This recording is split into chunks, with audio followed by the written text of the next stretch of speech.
Hey, Lisa. Hey, Lee. It's good to see you today. It's good to see you, too. Will you help me with something? Of course. I can't remember what day it is. It's Frontal Lobe Friday.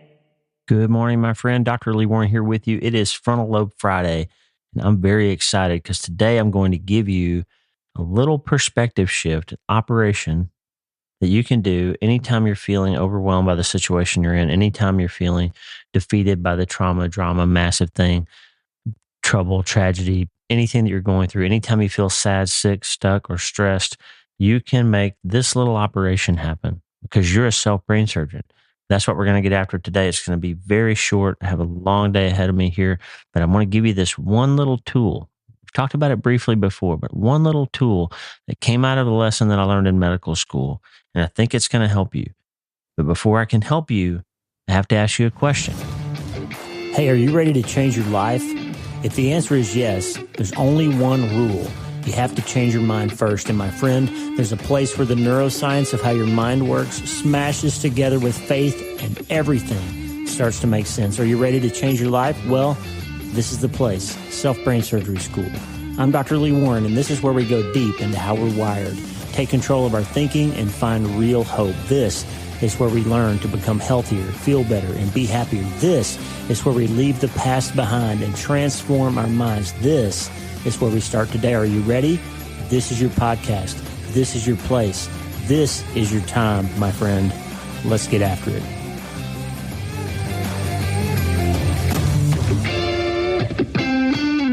All right, my fourth year of medical school, I had to do a rotation in medicine out in western Oklahoma.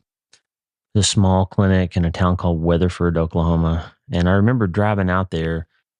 On the way, I was having some trouble staying awake. I was tired from medical school, and I was eating Jolly Ranchers candies. Remember those hard candies? And I don't ever eat those anymore because of what happened to me here.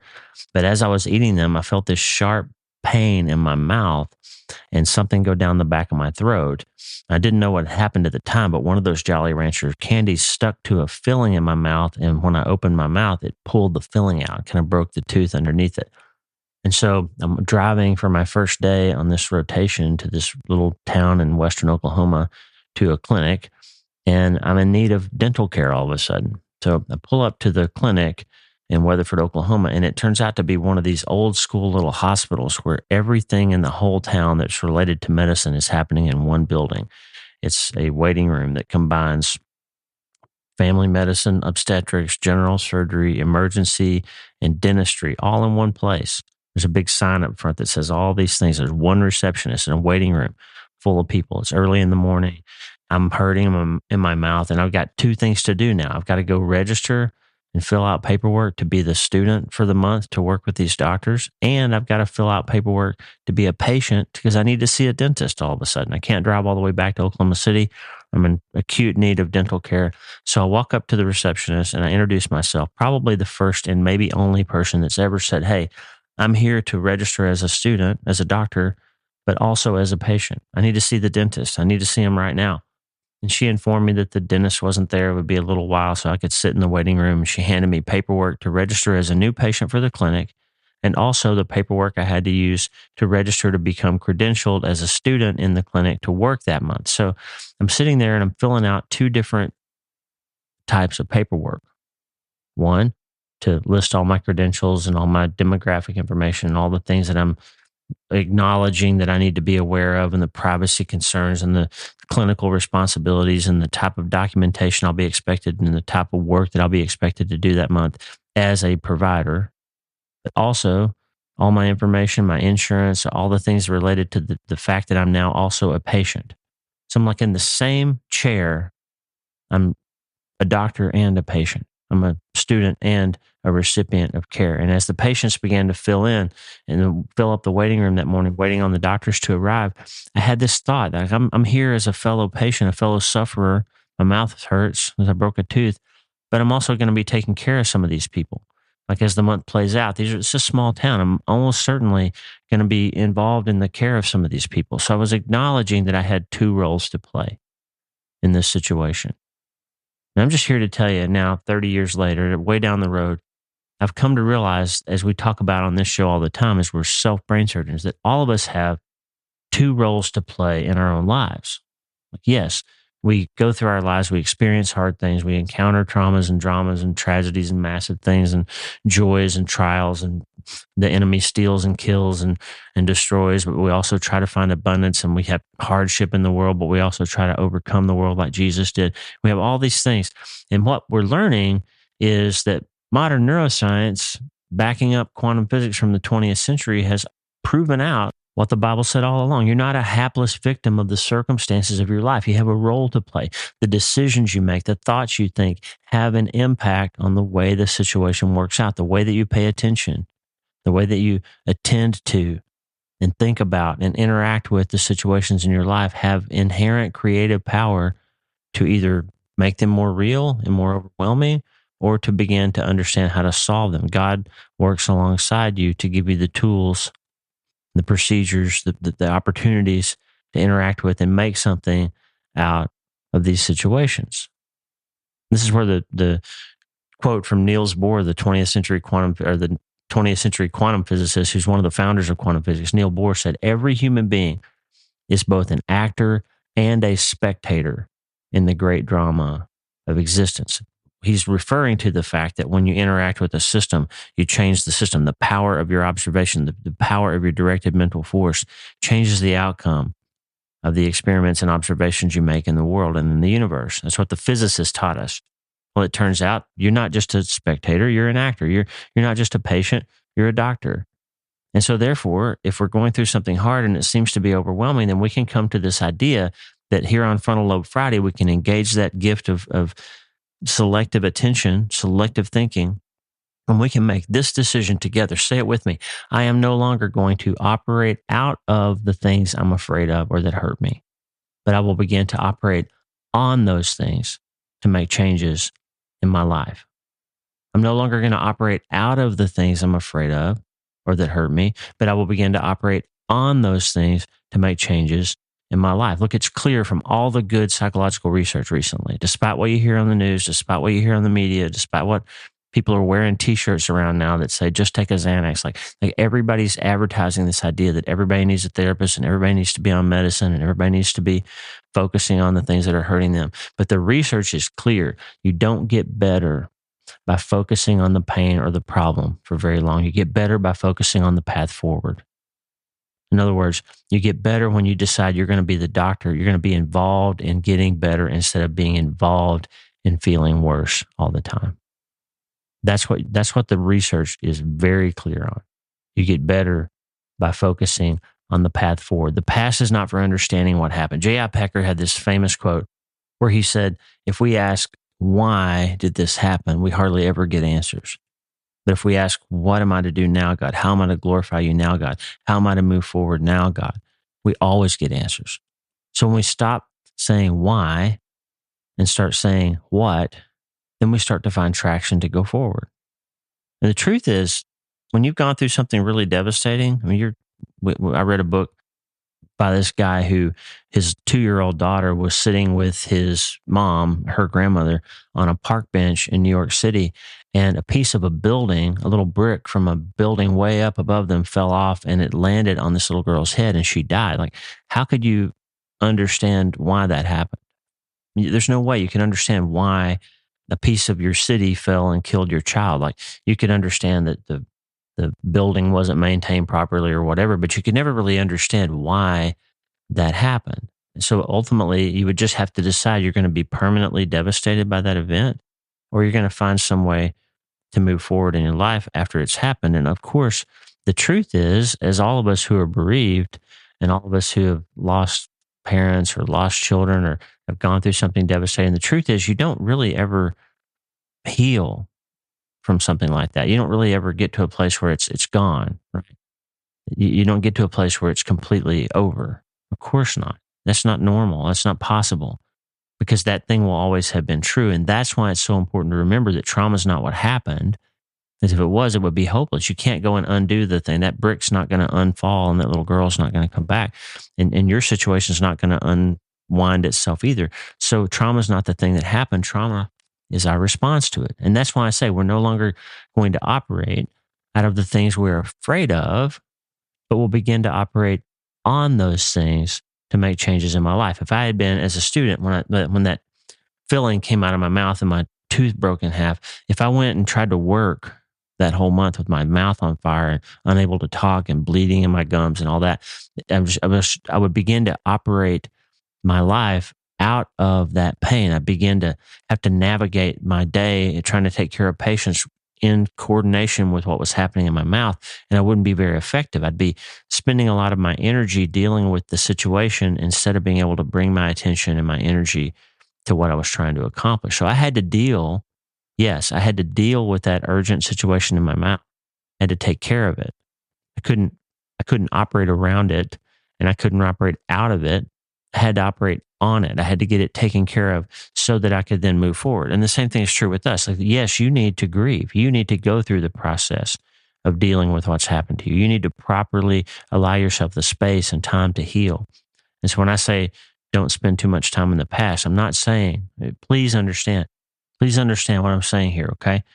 I'm saying you go to the past not to explain or justify your behavior, not to find your identity in the things you've been through, not to build a system of having other people accommodate you for the things that you've been through, but rather to go back and make sure that you went through an appropriate process of coming to understand that you've been through something hard and it's changed you in certain ways, and you've come to have to accept this dual nature of life now, that you can be bereaved and abundant at the same time, that there's space for both to be true, that your God is big enough and quantum God enough to separate the fact that you can go through a hard thing and it doesn't have to become everything about who you are.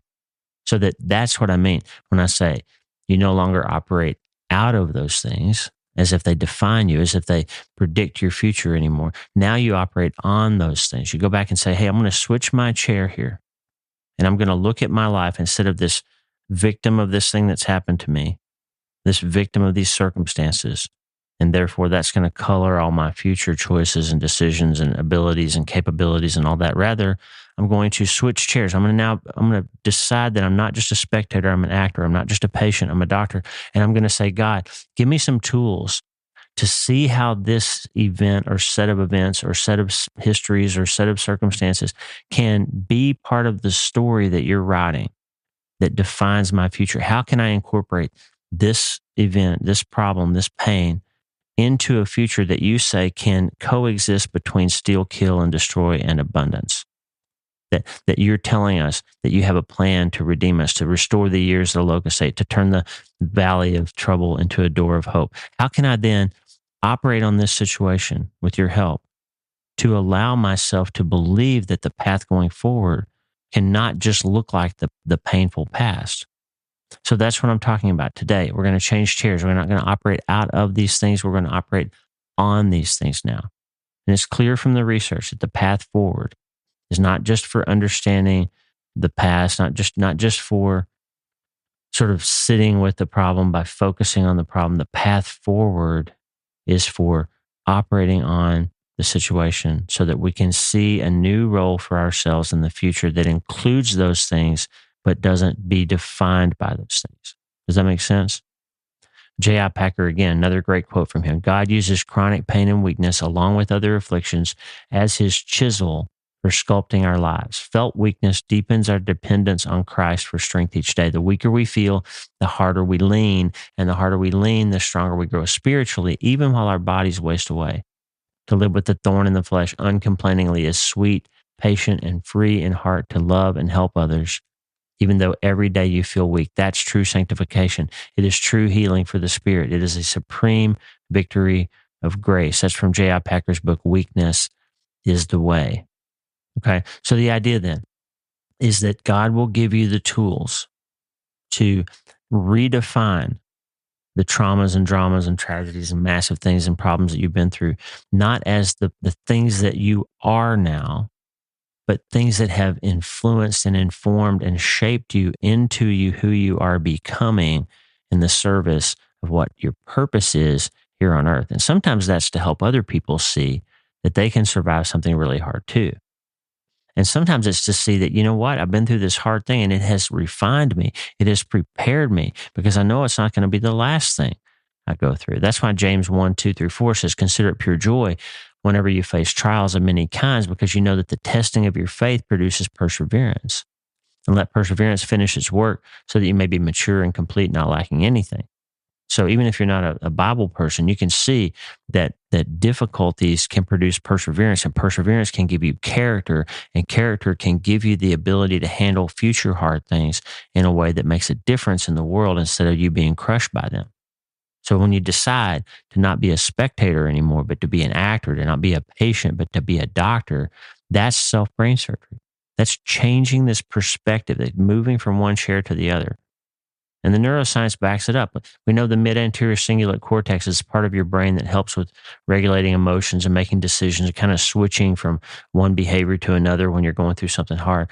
That mid-anterior cingulate cortex is part of the system that involves willpower and resilience and all of that stuff. And what we've learned in the last 20 years from functional imaging is when you make yourself do something hard that doesn't feel good, your mid-anterior cingulate actually gets stronger. And so pushing through something hard actually prepares you and enables you to push to something else that's hard. And so your brain becomes then more efficient at handling difficulties, and there's less inertia in switching into that, okay, I got to do this. It's going to be hard, but I'm going to get after it, rather than avoiding it for weeks and weeks and weeks. And it becomes this unimaginably difficult thing, like a lot of us want to do with sort of procrastination and all that. When you push through something hard, the next time you need to do something else that's hard, even if it's a different thing, your mid-anterior cingulate is more easily engaged. So the neuroscience then says, hey, when you go through something hard and you push through it and you do it anyway, you're going to get stronger and more able to do that in the future. And that's what this refining process is. Isaiah 48:10 says, I've refined you, not as silver is refined, but I've tested you in the furnace of affliction. He's refining you rather than allowing you to be defined by the thing. Does that make sense? So the whole idea here is we're not going to be victims of our experiences or victims of our circumstances anymore. We are going to rather than learn to use them to help us be prepared for future difficulties and put ourselves in the context of the fact that it's not the individual events that define our lives. It is our responses to them. Trauma is not the thing that happened. It's the response to what happened. That's why it's so important to go back. We do go back in time. We do go back and look at those events, but not to say, how in the world could this have happened? Oh, look at all the different ways I'm broken because this happened. Look at how I need to retool my life now to accommodate what happened. Not that. That's not where healing lies. Healing lies in saying, I learned some responses from that hard thing, and now they're not serving me well.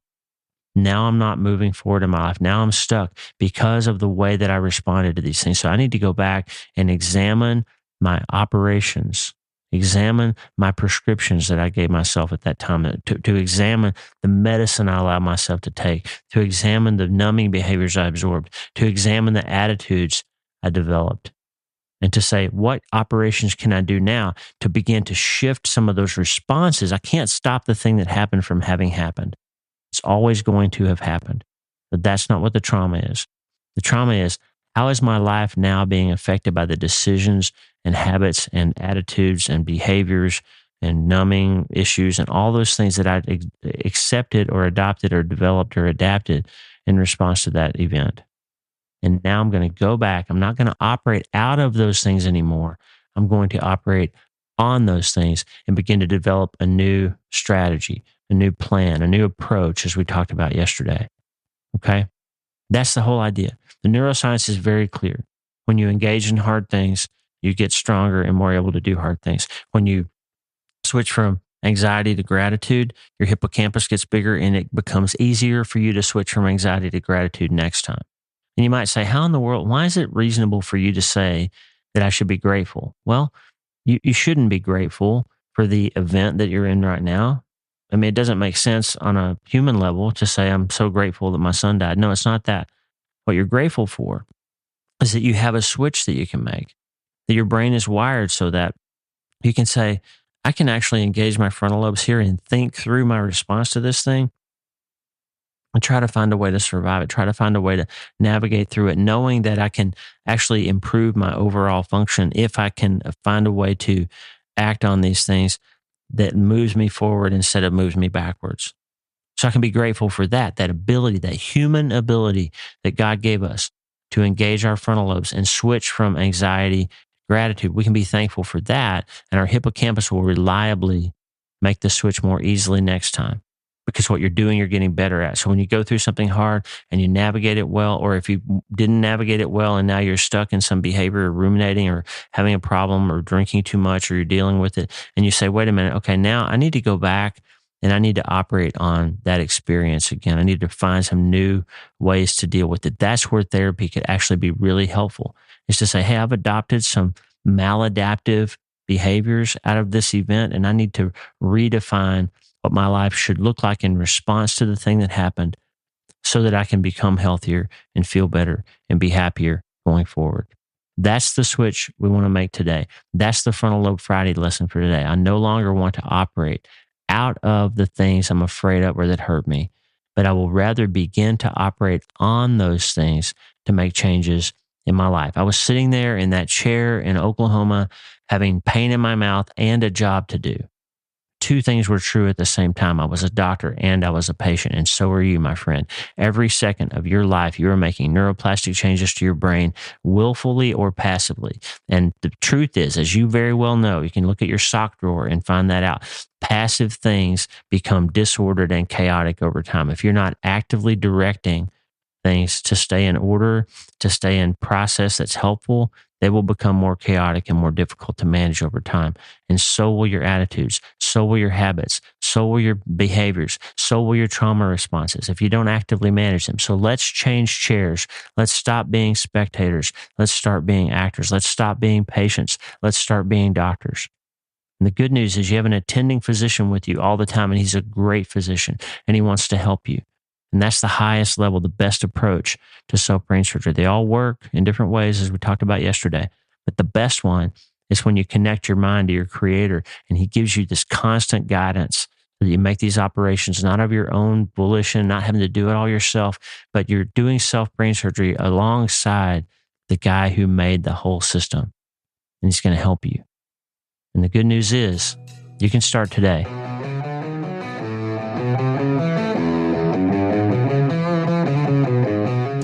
Hey, thanks for listening. The Dr. Lee Warren podcast is brought to you by my brand new book, Hope is the First Dose. It's a treatment plan for recovering from trauma, tragedy, and other massive things. It's available everywhere books are sold, and I narrated the audiobooks. Hey, the theme music for the show is Get Up by my friend Tommy Walker, available for free at TommyWalkerMinistries.org.